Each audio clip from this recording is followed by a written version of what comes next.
Podcasting from your phone? Yes, it's possible and actually pretty user-friendly to do.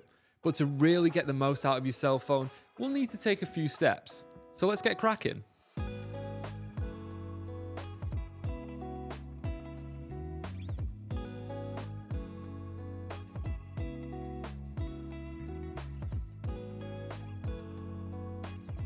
Now, we obviously have audio podcasts, but in 2025, so many podcasts are leaning towards video. So we're just going to cover both. I'm using my phone today, which is an iPhone 15 Pro, but all of the information in this video will apply whether you're an Apple or an Android user, so don't worry.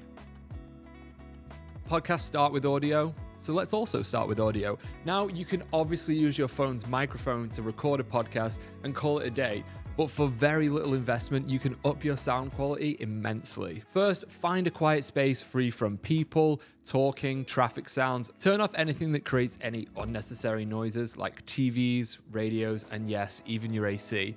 From there, put your phone somewhere that is also free from handling noises. Make sure that the table is not shaky. Avoid having papers rustling near the mic and other distractions. With your inbuilt microphone, you should be good, but here's where we can easily upgrade. A nice wireless lavalier mic system that will just clip to your shirt and will make a ton of difference in audio quality and make the recording process a whole lot easier altogether. Now, there are a bunch of different options here at various different price points, but for the ultra budget conscious, I'm going to be using the Rode Wireless Micros. Now, these are a great option and you can pick these up for around $150 and you get 2 microphones in case you need to add a second person onto your show. And on that, here are a few notes on using lav mics. Clip the mic on with the main part of the mic behind your clothing if you've got a magnet, for example. But if you just have a clip to place it on, just put it on around the collar just under the chin and be sure to avoid any noisy clothing or jewelry near the microphone. And now let's talk video.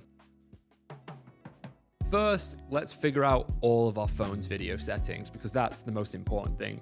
You're going to want to put it in 4K if you have it and shoot in 24 or 30 frames per second. Usually your main camera is going to be the best one, so I would stick to that. For example, mine is 48 megapixels, which is plenty of resolution there. For this, the best thing to do is to get a small phone tripod to put the phone on, and we can link some examples down below. The style of your podcast is going to affect the framing of your shot. For example, for 2 people, you want them to line up on the rule of thirds line.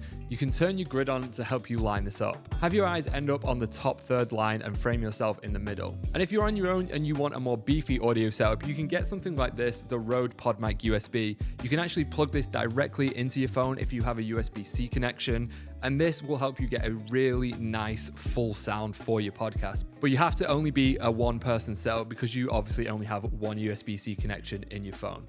And to make sure that it doesn't move while you're recording, you want a sturdy tripod. I know they're not the most exciting piece of gear to invest in, but I promise you, investing in a good tripod will save you a ton of money in the long run. Otherwise, you'll just be replacing that really cheap one in the not so near future. Trust me, invest in a sturdy tripod.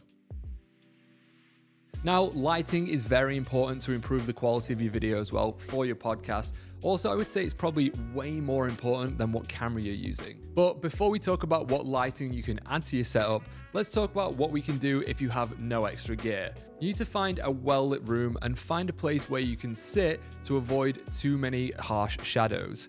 If you have a big window, for example, maybe sit at an angle between 40 to 90 degrees to get a nice soft key light.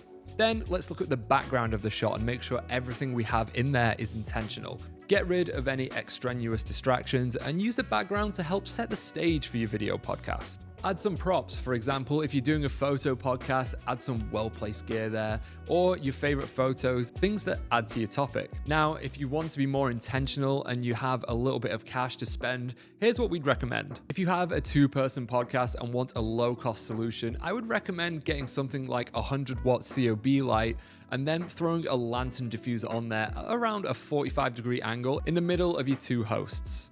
This way, with that lantern diffuser, both are going to be hit with the same soft light and it's going to be evenly lit across the board. Or if you have a little bit more money, you can get 2 lights and get a hexagonal softbox and light each person diagonally for a more focused look.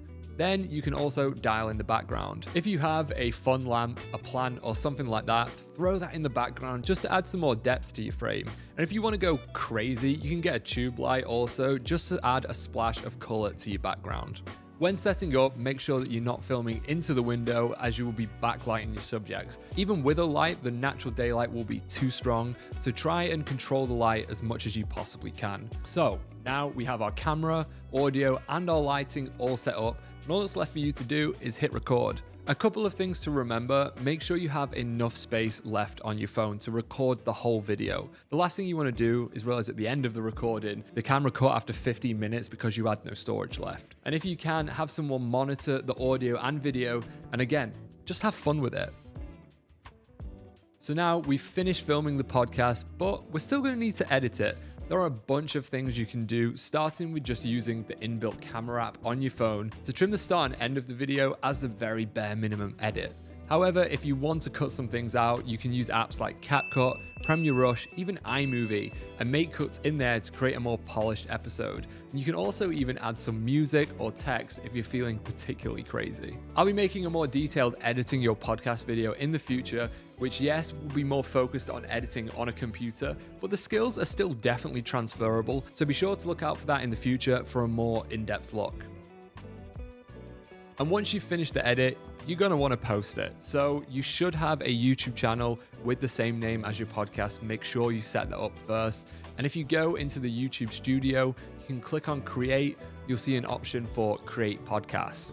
Click on that and follow the steps on that screen and upload your episodes to there, and you will have a dedicated playlist for every single podcast episode for your audience to watch all your episodes. And well, there you have it. If you follow all of these steps, you should be all set to create a brand new podcast. I hope this video has helped you in some way. And if you have any more questions, please drop them in the comments down below. I'd love to hear them. But in the meantime, I've been Matt, and thanks for watching.